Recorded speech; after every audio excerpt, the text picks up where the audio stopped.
the song Never Let Me Go. And here, for your pleasure, is a sneak peek.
Good evening and hello. Sorry, I was looking at the screen, not the camera. I should be looking here. Good evening and welcome to a brand new stream. It's called New Music Friday. I haven't got a clue how regular these are going to be, but there's some other shows coming your way as well. And, you know, there's the small matter of having a new single out. I'm just checking I'm not muted, by the way. Good evening. Please let us know where you're watching from and you know, how you are. And let's be social as well. We're going to be sharing with you new Christian music that's out there, and we're going to be talking to the people behind it, the people creating it. So today is just a bit of an introductory show because obviously we've got the new single coming out. I've got my friend and guitarist in my band, Stuart Ironside, coming up. He's also a fantastic classical guitarist, and he plays loads of different instruments and is a top fella. So he's actually bringing his guitar on the program as well. So that's exciting. Don't forget, of course, we've got a competition. So if you like the YouTube page and subscribe to the YouTube page and pop in the comments which song or album you would never let go of that you own a copy of, you can be in the chance to win an MP3 tonight of the single, which isn't out until Sunday. So there you go. And how you can do that, here are the links here. So go to youtube.com/c/Rob Westall Music. If you go over to that address there, and then of course don't forget to subscribe, and for some reason you've got to click ring the bell for notifications. Why they can't just have it so you just subscribe and that's that, because if you're subscribing to something, that's what you want. It doesn't cost you a penny, by the way, just to reassure you. Yeah, let's see who's on. So hello to Janice Jones, my mother-in-law from Hereford. Hi Janice, hope you're well. Hello to Steve Quantick, who featured of course at the very top of the show with his introduction to the song he co-wrote, Never Let Me Go, of course. And Steve, I hope you're very well, because you have been a bit under the weather today, haven't you? So sending love to you, dude, and hope you and the family are well. Hello to Derek Giles. Hi Derek, hope you, Brenda, and the kids are well. Hello to Kyle Elwidge, not far from you, and it's a bit cold today. Exactly, Kyle, that is why I'm wearing this. And it is freezing. I think it was -3 when I came into my studio shed. So yeah. And oh, by the way, Steve says, new camera looks great. Thank you, Steve. I'm going to have to start putting makeup on because you can see my wrinkles and stuff, which isn't good. But there you go. And hello to Rachel in the United States. Hi, Rachel. Welcome. And Steve says he's doing a lot better. Thanks. Brilliant. Awesome. And there you go. Anna, of course, is on the moderation duties. Rachel says it's freezing here too. Rachel, you put on Facebook, didn't you, a picture of some snow, and I was really jealous. And I think I could put up with the cold if we had a shed load of snow, because it'd be so much fun with the kids going sledging and things like that. But there you go. And just to let you know, of course, it's Valentine's Day here in the UK on Sunday, and the reason why we're releasing the song on Valentine's Day is because Never Let Me Go, it's a real traditional rock and roll song. It's a rock and roll worship anthem, I suppose. And the reason we're releasing it on Valentine's Day is because the lyrics talk about God's heart for us, and we declare basically the truth of how he feels about us and how we in turn feel about him.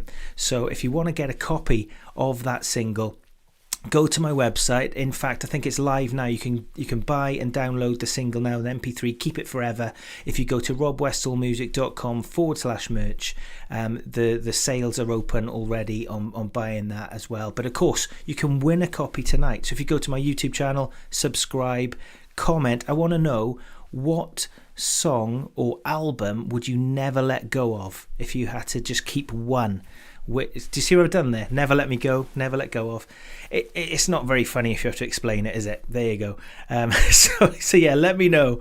And yeah, brilliant. Hello to Anne Phillips. Hope you're well, Anne. Good to hear from you. And hello to John Chadwick. Hello to Danny Millward watching on YouTube. Wash hands, wash hands. I think that's an emoji that's come up as text for some reason. But yeah, anyway, welcome to New Music Friday. It's a new show. We're going to be featuring fellow Christian artists, their music, and their stories behind the songs and things like that. And this is the first one. Obviously, we're talking about my single because that's out on Sunday. And I'd like to introduce you to my very good friend. And he was playing some of the song you heard in the intro. That was the instrumental to the song. And it's Mr. Stuart Ironside. How are you, sir? I'm very well. Cold as anything down here, like everyone else. I've got the heater on behind me, but even then I've got 5 layers of stuff on and a very nice hot cup of coffee. So I obviously know where you live, but for viewers who don't, where are you based and where are you? So I'm based in Oxfordshire, just in a little tiny town called Bicester, which is, I think, 20 miles north of Oxford. I wanted to say, Bicester. But that would have been a very bad joke for those of you who remember the Bisto gravy advert. Sorry, Stuart. It's a very common joke. I've heard it about 3 times. So Anna says hi, and so does Steve. Hi, Anna. He goes, Stu. I think that's how Steve would say it. So you're obviously playing in my band, of course, and and we met years ago when I needed some musicians for Creation Fest, and we formed an alliance. I don't know what you want to call it really, but yeah, we had some. Alliance sounds a bit nefarious, like the Legion of Doom or something. Yeah, exactly. but no, we just clicked straight away. It's great, and of course. You play that awesome part.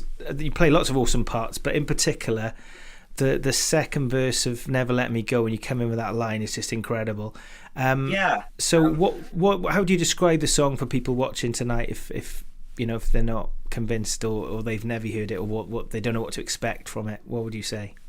Oh, I mean, it's just a kick-ass rock song, really. It's like, and I think a large part of that is I play on the song. I think the other guitarist in the band, Steve, is doing a lot of the legwork. He came up with that's Steve there, by the way, Steve Contek.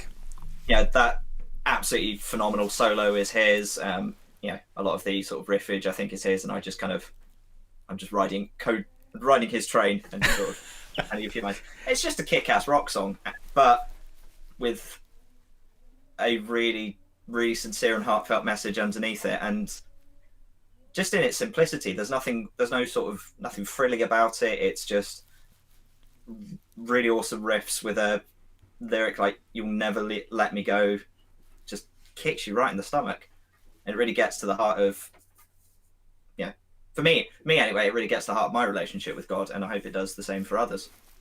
Oh, it's very nice of you to say that, Stuart, and with. Yeah, we'll hear a little clip of it later on in the show. We'll be revealing more of the song. Tomorrow night we're going to stream as well, and on Sunday we're going to have the launch party.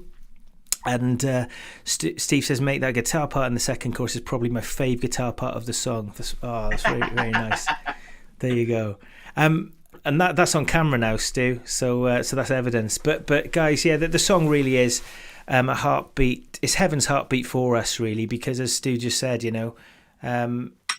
it's one thing being told you're loved, and it's one thing accepting love off a parent or a partner or whatever, but God's love is perfect, and that's really difficult to get our heads around, especially right now when there's all sorts of fear and stuff flying around. And it's a real song that you can just shout from the rooftops, just truth, absolute truth about how God feels about us and how he views us, which sometimes is, if you don't open your mouth, it isn't real.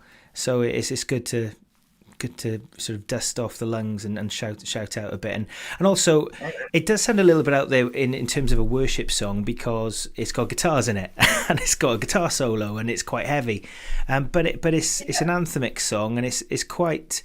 I think the reason why it would sound a little bit out there is because there's become a certain style to worship music, perhaps. It's quite keyboard and synth heavy, and but actually rock and roll music, Stu, and you'll know better than me, you studied music, it's not new, is it? It's 60 years old. I will say that rock and roll music has its foundations in gospel. There's a wonderful guitarist called Sister Rosetta Tharpe, who was she was a badass lady. She did a tour of Europe in the 60s and sort of inspired Eric Clapton and everyone like that. She continued playing even after she lost her leg due to some illness I can't remember the name of. She got married in an arena and like sold tickets to her wedding, and all the while she was an amazing kick-ass guitarist and founded rock and roll through her love of playing guitar and gospel and blues. That's incredible. There is nothing, and she was only recently inducted into the Rock and Roll Hall of Fame in 2018 after much campaigning. Yeah, because I've never heard of her, and you know, if she's one of the, you know, I was going to say forefathers, but that's wrong. No, mothers of rock and roll. But this is the point. We kind of view rock and roll. I mean, this is a separate discussion, but we kind of view rock and roll as the domain of sort of white men in the 60s. But you know, it's a much older genre than people think it is. And wow, people say there's nothing Christian about rock and roll, and there's nothing Christian about having. It kind of really bugs me. And people say, "Oh, this song's really anthemic." What they mean is they've turned the keyboard up slightly louder. Well, I've been describing this as anthemic, so yeah, there are keyboards on it, but you know, there are keyboards on it, but there's also, you know, you've not been afraid to add distortion or a guitar solo, or to go slightly over 120 beats per minute. So it is 150 something beats per minute. It's insane. I think 152, Kyle said. Mad. Kyle is our drummer, by the way, guys. And Nancy Westall, my mum, hi mum, says love Rosetta, first lady electric guitarist, apparently. Wow, there you go. The stats are coming thick and fast. Don't forget, guys, there's a competition. You can win a copy of the song. Head over to youtube.com/c/Rob Westall Music. Subscribe to the channel. Then pop in the comments which song you would never let go of. If you had to just hold on to one copy, it can be a single, it can be an EP, it can be an album, whatever. Which song would you never let go of and why? And maybe that'd be quite an interesting thing to talk about. It is the New Music Friday show after all. Stuart, I know it's an awful question, but what would you hold on to and why? Gosh. Have you got? It's sort of like your favourite chocolate bar, isn't it? It's sort of changed. For me, anyway, I love chocolate, so it changes sort of day by day.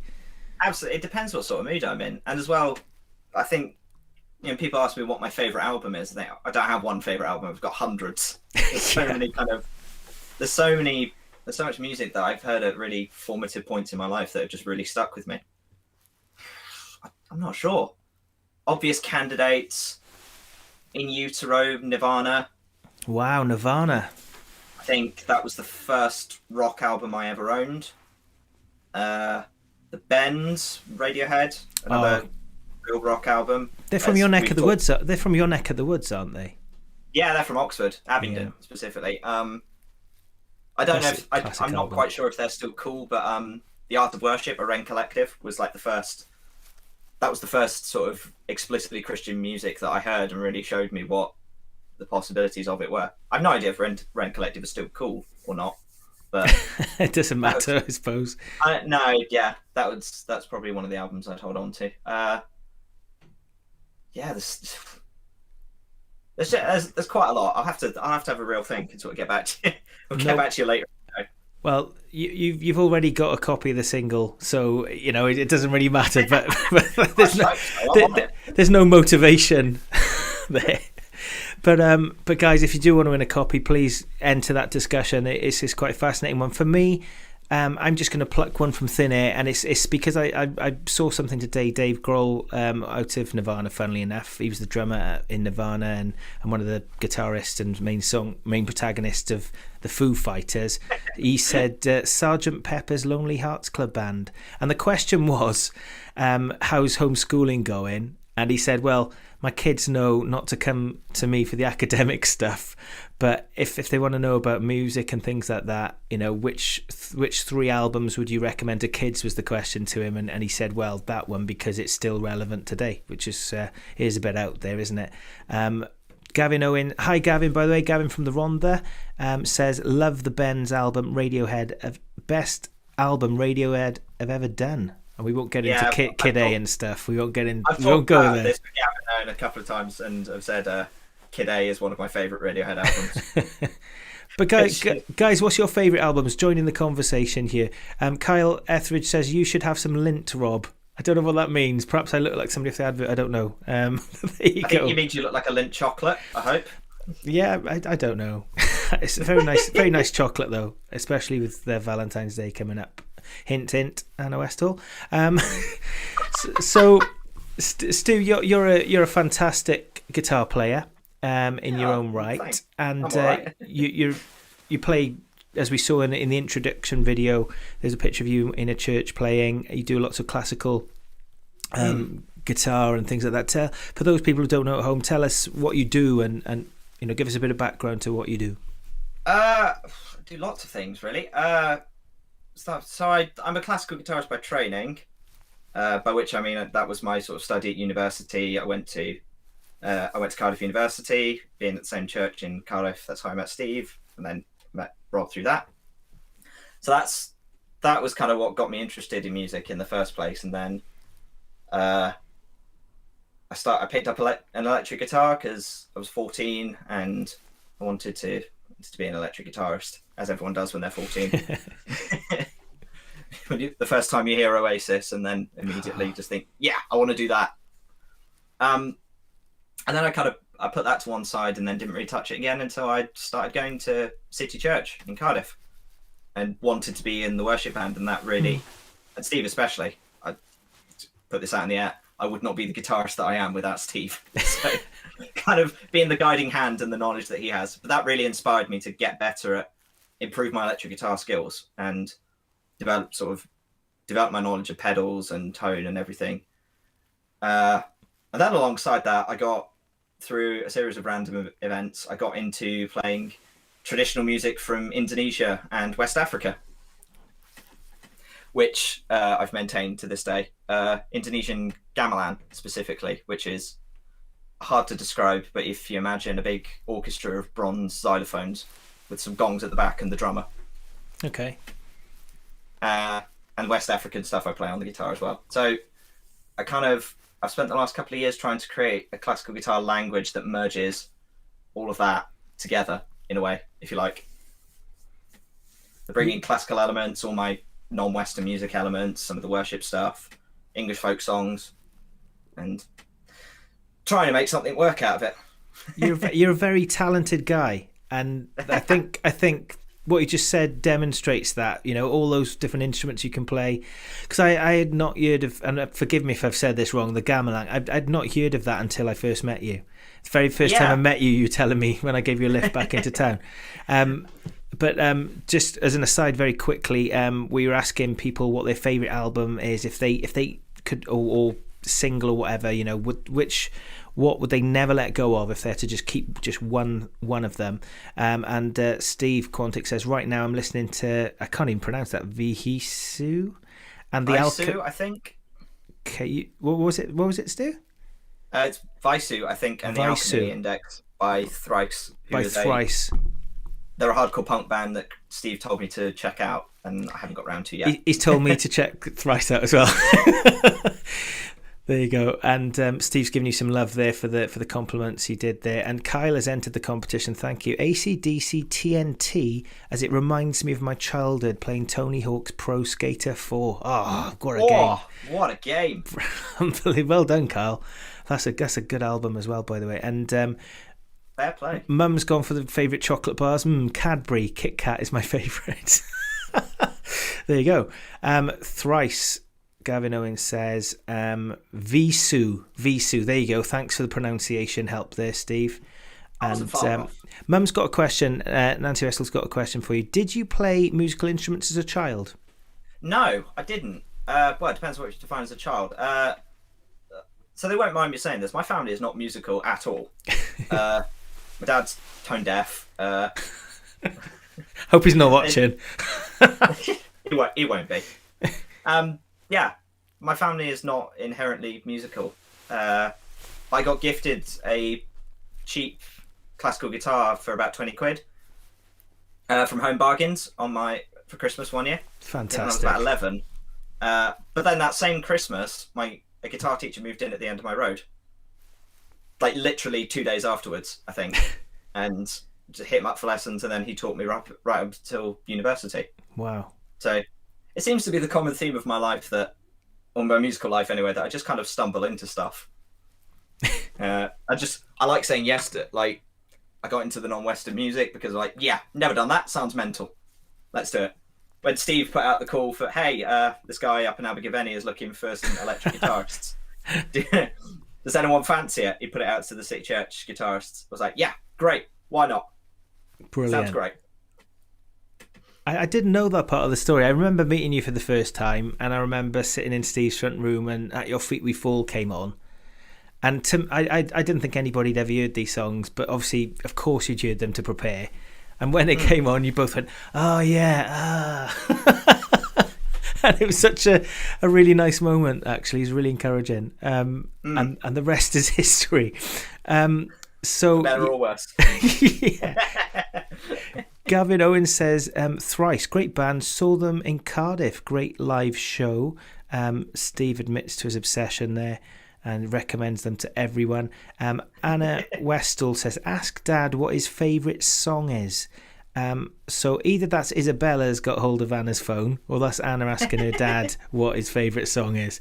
And there you go. So guys are asking what your favourite album or single is. If you had to keep hold of just one, we've had Kyle say AC/DC TNT, as it reminds him of playing the computer game Tony Hawk's Pro Skater 4. What an amazing computer game that is, by the way. So yeah, another Discovery, Daft Punk. Discovery by Daft. Classic album. Absolutely classic album. Yeah, all of these tend to be sort of things that open my eyes to what a certain genre could do. I think that was my first sort of big dive into electro, or kind of dance music in general, and it's just a very well made album. You've got quite an eclectic taste, haven't you? I mean, and quite a varied playing styles for all the different types of music that you do. I think listening to music as broadly as possible is quite helpful. To bring us back to worship, I know a lot of people who only sort of listen to worship music, which, you know, having a favorite genre is perfectly, you know, of course there's nothing wrong with that, but I think it becomes a bit of a vicious feedback loop in that you get more pigeonholed into a certain style if you only listen to one particular genre, and it reinforces worship artists only listening to worship artists, kind of reinforces the stereotypes and the cliches of the things, and it makes it a bit depressing, a little bit. I know what you mean. I understand why some people might want to listen to it for a spiritual point of view. Totally that, because perhaps, you know, it's an issue for them listening to other stuff, perhaps from an historical point of view. But I get what you mean, and the matter of fact is that the amount of worship music that comes out just comes through a very narrow field of record companies, where the rest of the stuff in the world, there's tons of record labels and things. So it's a very small pool of major record labels and exposure for the mainstream worship songs, which is why it sounds very similar. And they've sometimes taken on the world's sort of take on things, you know. But that's just the nature of the beast, unfortunately, which is why, you know, I think it's great that there's such, as through Social Distancing Live we met a lot of independent artists. There is a wide range of styles of worship music and expression coming through, which is only right, because God is massive. Absolutely. And deserves to be, you know, lots of different types of music was it you said in his honour. Worship is not a genre, and I think it's slowly becoming a genre, or at least there is now a definite pushback against. I won't name names, but Hillsong knows who they are.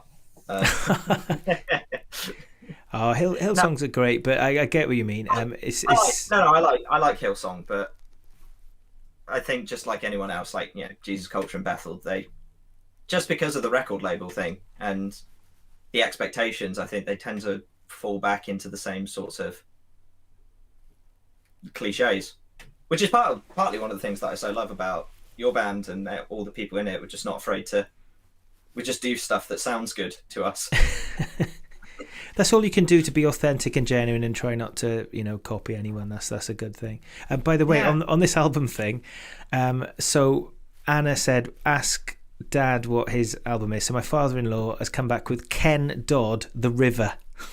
Now, that is an album I really want to check out. Ken Dodd, The River.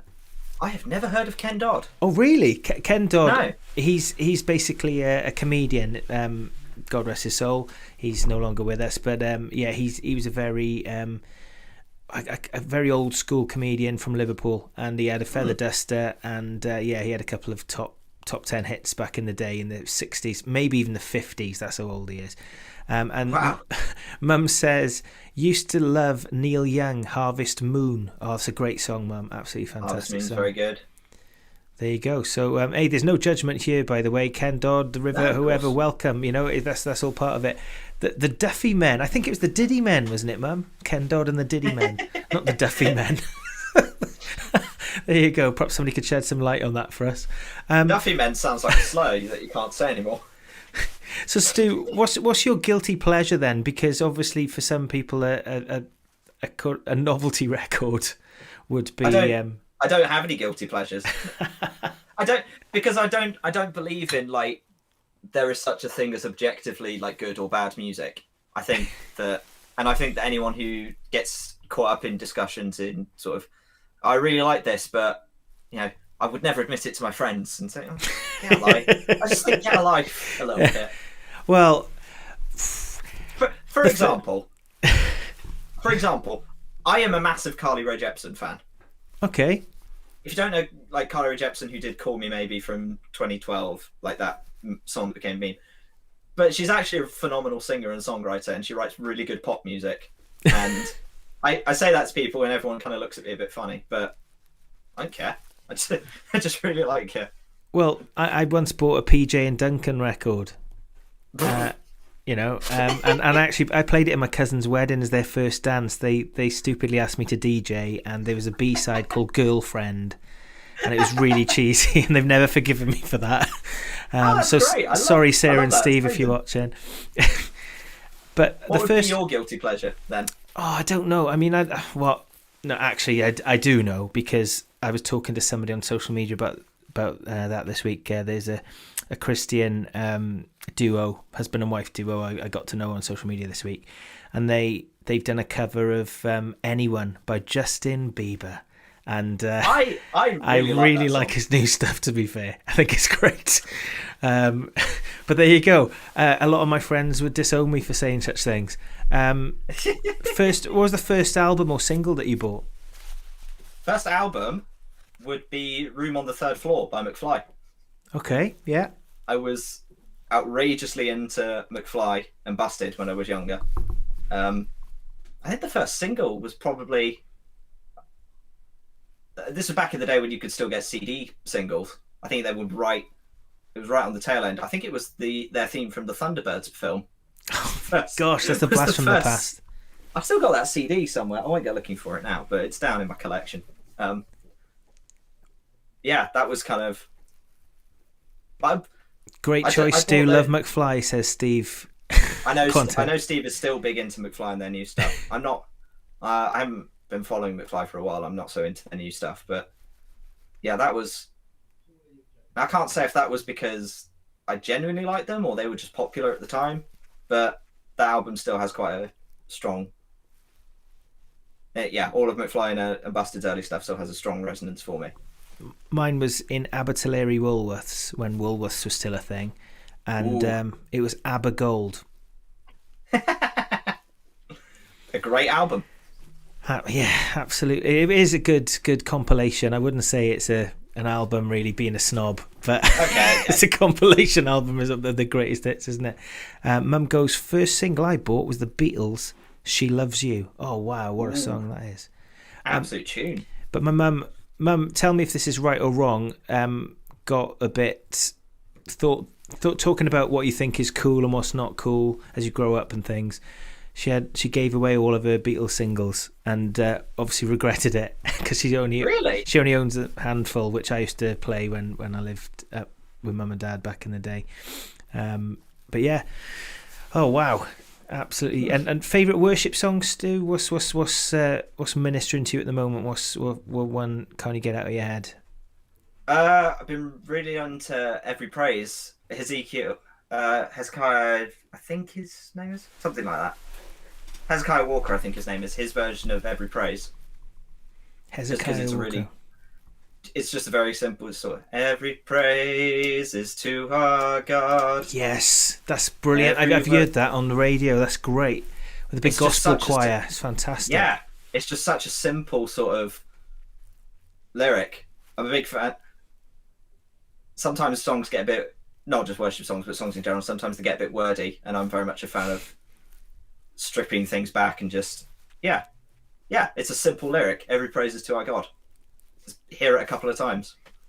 Just keep repeating that and saying it. That's what's favourite worship songs. Again, a formative experience was hearing Our God is Greater by Chris Tomlin at Soul Survivor. That was the opening song for the band. And so is that attributed to a spiritual experience? Because a lot of people say, "Oh, that song is so anointed. That song is so amazing," and often, if we're honest with ourselves, sometimes that can be because it's attributed to an incredible experience and an encounter that we've had with God through that song, rather than the song itself, so to speak. It's a mixture of a few things. Is that the case with that song with you? I think it's probably a bit of column A and column B, because I do genuinely like the song, even that string intro, which everyone doesn't like for some reason. But but I do genuinely think it's a great song. Like the bridge of, and if our God is for us, then who could ever stop us? Yeah. Like, I think that's such a powerful lyric. But also that just being my first experience of what worship could be, just big collective energy and just everyone coming together to sing this song and worshipping together. I think, that definitely feeds into my love of that song and why it still holds a special place in my heart. But like you said, the words, absolutely fantastic. Yeah. And simple as well. But sometimes the most simplest things are the most profound. So there you go. It's like, I like the updatedness of it. They sort of update it from the traditional, you read the Bible, if our God be for us, then who may stand against us? Which is kind of it's a bit archaic, a little, really. So, in the same way as Rain Collective's version of Be Thou, they change it from Be Thou my vision to You are my vision. Yeah. It's so much more declaratory and really fist pumping in the air. Like, yeah! Hey, hi to Beulah. Just had life groups are late. You're very welcome, Beulah. This is a brand new program, New Music. It's so brand new. I nearly forgot the title of it. It's New Music Friday, and we're discussing Christian music, all types of music as well, and the Christians who are in the music business and work behind the scenes and on the stage and all sorts. We're going to be talking to lots of people. We're joined tonight by my very good friend Stuart Ironside, who plays guitar for me, but in his own right is a fantastic songwriter and musician and guitarist. And you've got your guitar there, haven't you, Stu? Actually, you've got your classical guitar there. This bad boy. Fantastic. I don't know if you can see it on the stream. Yeah, we can see it. Yeah. Your fingers are moving so fast that the screen blurred. But I think that might be the latency. I'm never sure if it's a delay problem or just like or if my fingers are really just lightning fast. Beulah says hello to Anna and to you as well, Stu. And basically, if you just joined us, if you go over to the YouTube channel and subscribe, if you've not subscribed already, let us know which song or album you would never let go of and why, to enter our competition. And you can win a copy of the single on MP3. It's not out until Sunday. So Gavin says, and that goes for any album, it doesn't have to be a Christian one or whatever. Gavin Owen says, my first album was Bat Out of Hell by Meatloaf, and my first single, I think this is Mr. Blobby. Mr. Bobby says, but I think that's Mr. Blobby. Please confirm, Gav, if that's the case. That's the closest I'll get to recanting on my statement. There is no such thing as good or bad music. Because having grown up in the 2000s and the 2010s, I cannot for the life of me understand how Mr. Blobby was a thing. I can't remember where it knocked off number one now, but it was I remember being really pleased that it was number one. I think it was a band that I didn't like because I was a teenager or something. Gavin Gavin Owens says, favourite Christmas song? I'd probably go for Obsession by Delirious. I love the honesty in the verses and the way that it builds. That is a fantastic song as well, Gav. Thank you. We're not judging these entries, by the way. There's no shame. It's a safe place to share. I mean, I've shared that I bought Abergold and PJ and Duncan. So, hey. Not Mr. Blobby though, although we did have a copy of it, I think. Good night to Steve, who's not been feeling well. God bless you, bro. Need to head off, so good to see you, gents. Mr. Bobby, says Gavin Owen. I think he means Mr. Blobby. I think that's autocorrect. Blame Noel's house party for Mr. Bobby. Mr. Blobby, yes. That was a great show back in the day here in the UK. So guys, we're gonna head off very shortly. But we've got an exciting weekend ahead, of course, because the single is out on Sunday. If you tune into Gateway Church, 10 o'clock for their service, I don't think I'm giving too much away by letting you know that we're going to end the service with a live rendition of Never Let Me Go. I'm leading worship. And, Chris Phillips. Hi, Chris. Hope you, Claire, and the family are well. Happy birthday to James. I can't believe James is in his 20s. Remember him being a baby. Says, first single, Wings, Let 'Em In. First album, Adam and the Ants, Kings of the Wild Frontier. Oh, that is a choice and a half. Chris loves his music. Absolutely. So, and any shameful, any sort of ones you're ashamed of, Chris, in stuff that you've bought? I'm sure there'll be some classics in there. Brilliant. So Stu, we've got the single launch party on Sunday, which everybody's invited to. I'll be releasing details on social media, what's going on and when that is. But Stu, you're going back to your music. Obviously. This is part of your music, but you know what I mean. You're working on an EP, I understand. I'm working on. It was an EP. It's now coming towards a full length album. Wow. At 10 tracks. Yeah. So the initial idea for it was I got inspired, having lived in Wales for 3 years while I was at uni. Sort of Welsh folk music is all around. Basically, everyone can do like a few bars of Calon Lan or Siougan or something. I even learned an arrangement of Lisa Lan.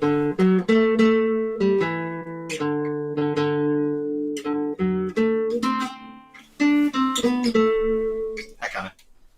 So I started diving into folk music from Oxfordshire, where I'm from. Just trying to understand the folk music of where I grew up in, and then I got messing around with folk tunes and trying to combine folk tunes from Oxfordshire with my West African music, my Indonesian stuff, the classical music I was interested in, and it kind of snowballed into a project where I'm gonna try and take people. It'll be like my mission statement almost, as a kind of Indonesian, African, English music on the classical guitar with my own compositions, ending in this big long 10-minute piece. And do you know when it's going to be out, or where are you with it? Because obviously recording and everything in lockdown is a challenge, as we know. Yeah, the music's all settled. I need to sit down and record a lot of it. My nails are not particularly great at the minute, which doesn't sound like it's important, but it's very important for a classical guitarist. So I'll sit down and record that. The big thing is I'm still waiting on permission to release things from a few people. One of the tracks that I want to release is an arrangement of a song from Indonesia that's owned by Universal Music. Wow. And the bureaucracy of that is painfully slow. I imagine, because that could get lost in the ether with Universal involved. Oh, I've multiple emails back and forth. Have been directed to their bases in Hong Kong and then London, and also it's a bit of a headache. But thankfully, the other ones that I need permission for are a lot easier and have been a lot easier, which is quite blessed. But that'll be the big road blockage. I'm hoping to release it by the end of September. Marvelous. Well, when it's ready, we of course will share it here and tell people where they can get it. How can people follow you, Stu? How can they get engaged with you and your content? They can find me on Instagram. I'm on Facebook, Twitter, YouTube. I have a website launching with a mailing list in the next month. And then I'll be releasing, I've got a Bandcamp as well, where I'll be releasing the album first, and then Spotify once it's ready. But for the minute, the main social channels on Instagram and Twitter, Facebook, and YouTube. You can find me at Stuart Ironside Music or some sort of variation on that. Marvellous stuff. And you're getting a guitar built for you, aren't you, by, believe it or not, a firm called Ironside Guitars? Is that correct? Yeah, this was another of Steve's. He has his thumb on he has a finger on the pulse of the electric guitar world a lot better than I do. There's a guitar maker in Canada called Craig Ironside. Incredible. And he was very. I've never met another Ironside in person. Neither has he, and he was quite surprised when I reached out. But yeah, that's superb. made. It is here. It's in the delivery system somewhere. Massive delays because of COVID and Brexit, notwithstanding. Wow. But it should be here in the next few days, which is very exciting. And I'm hoping if we ever go out on tour, I hope to play that guitar and Never Let Me Go, because I asked specifically for that to be the rocker's guitar. I sometimes want to change my name to Gibson or Fender. I think it's just pure coincidence. I have an inkling because my dad's from Scotland, and that's where the Ironside name comes from.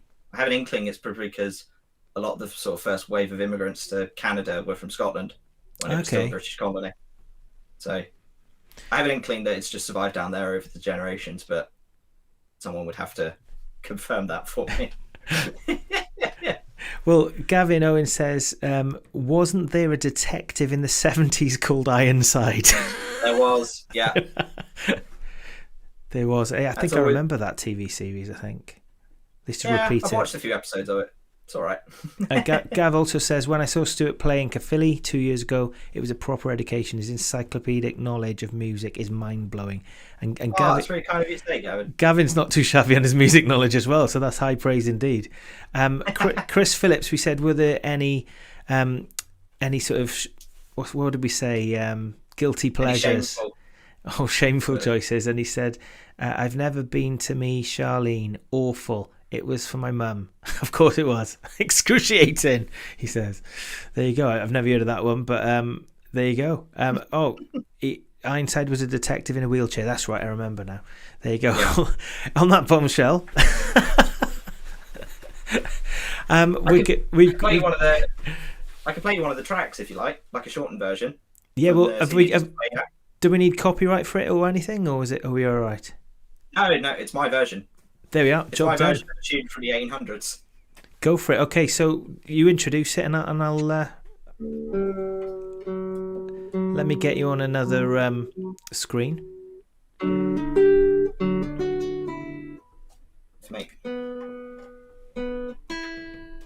I'll keep you on this one because I just messed that up big time.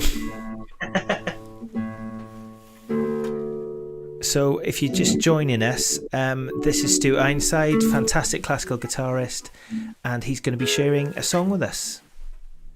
So this is kind of in the vein of the whole album. This is the tune Near Woodstock Town from Woodstock in Oxfordshire, which is where Blenheim Palace is.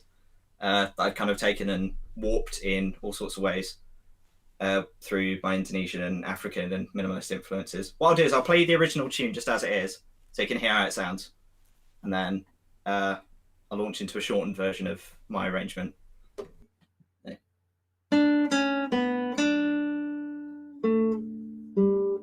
Forgotten how it goes. There it is.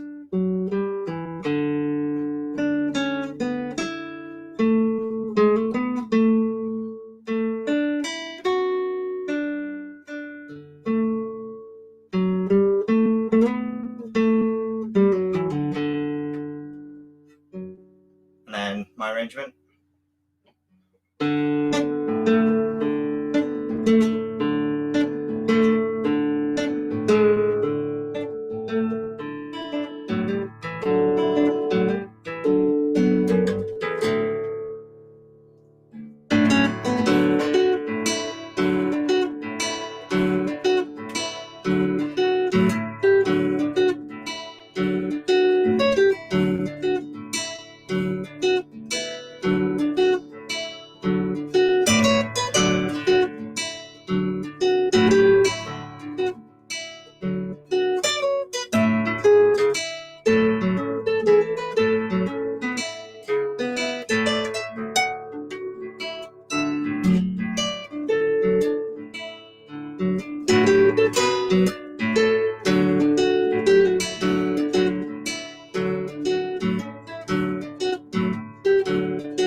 Marvellous. Stuart Ironside, everybody.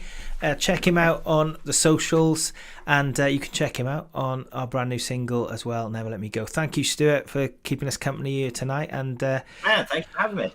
hopefully get you in on the launch party on Sunday. So guys, the launch party is going to happen on Sunday afternoon because we're aware it's Valentine's night, so we want to keep the night free for you and a loved one if you're celebrating that commercial load of rubbish. Anna and I aren't. No, we are. Yeah, so basically I will release details tomorrow of when that launch party is. We've also got some live gigs coming up and some other special things going on, some other stream shows as well. So obviously New Music Friday is a new thing. I'm not sure how regular that's going to be, but there will be some other shows as well with a different focus as well, that we're going to be doing some free streams, and there'll also be some gigs that you can get tickets for as well, because I need to try and keep a roof over my head.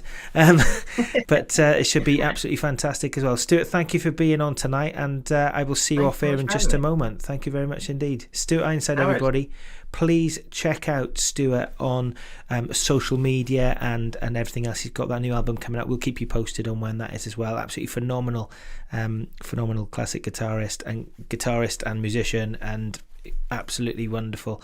An honour to call him a friend. Super talented guy.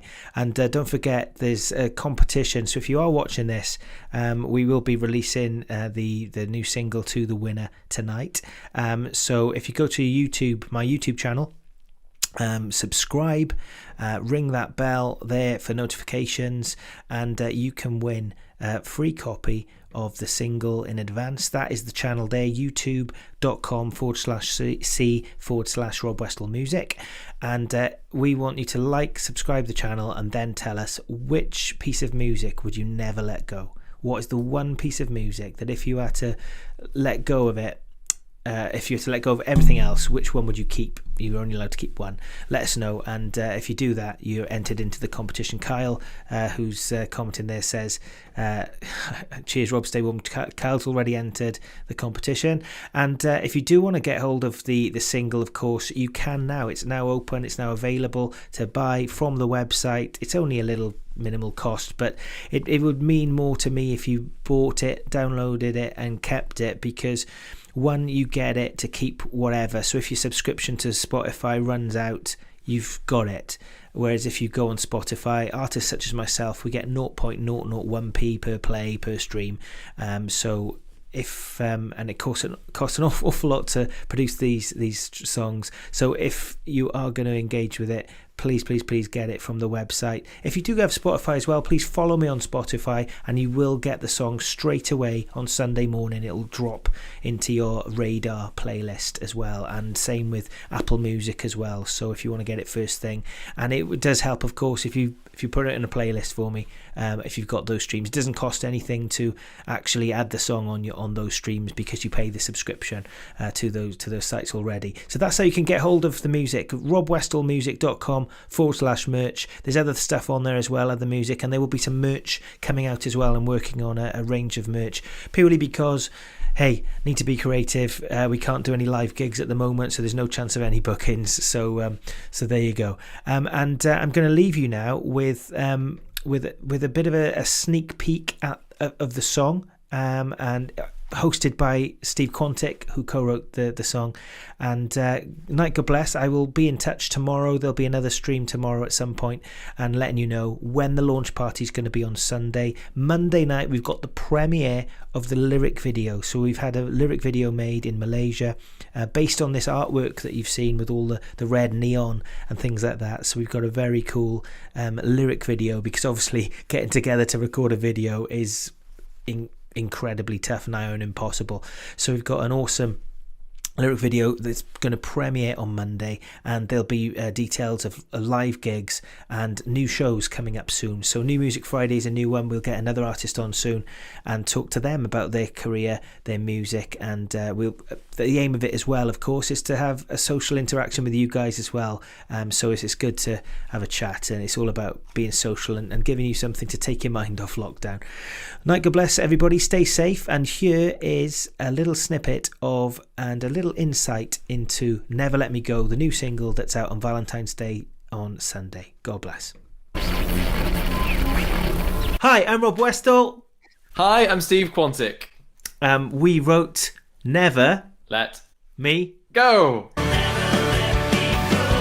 Thankfully, even though we kind of wrote it, what was it? It was early. Was it early last year? I'm still not tired of it. You know what I mean? No. Like, we've been working on it so much. Every time I hear that drum fill that Kyle does at the start, it's just like, yeah, here we go.